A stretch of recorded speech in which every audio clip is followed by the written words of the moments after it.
Le chlorure de magnésium se trouve à l'état naturel? Se trouve à l'état naturel dans le sol, donc dans les plantes qui poussent sur un sol qui en contient, encore faut-il que le sol en contienne, on en trouve dans l'eau de mer, dans le sel de mer. Et une des aberrations qui nous a amené à des carences, c'est de commencer à raffiner le sel. En fait, on doit déjà consommer, tant qu'à consommer du sel de mer, prendre du sel gris, le sel complet. Tous ces processus de raffinage, que ce soit le blutage des farines, qui nous a amené à passer du pain noir au pain blanc, sous prétexte que ça avait meilleur goût, fait qu'il ne nous reste plus rien dans ces aliments.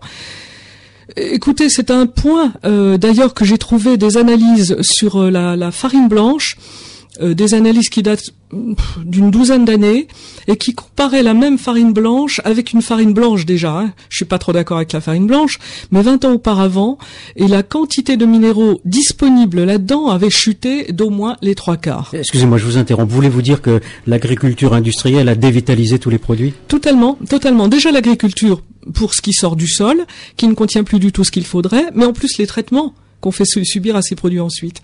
Toutes les multiples farines qu'on a à l'heure actuelle sont bourrées de produits chimiques, certes, mais en plus ne nous amènent plus les nutriments nécessaires. On n'a plus que de l'amidon ça nourrit pas.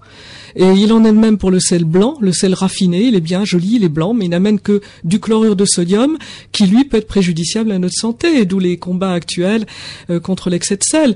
On a beaucoup moins de chances de souffrir d'un excès de sel si on utilise du sel gris naturel, ou du sel de l'Himalaya, ou des choses comme ça. Le véritable sel de l'Himalaya. N'oublions pas non plus Monsieur Robinet, le chercheur français. Tout à fait. Bien sûr, qui avait fait une belle analyse, qui avait établi une cartographie pour la France, des régions à cancer et des autres.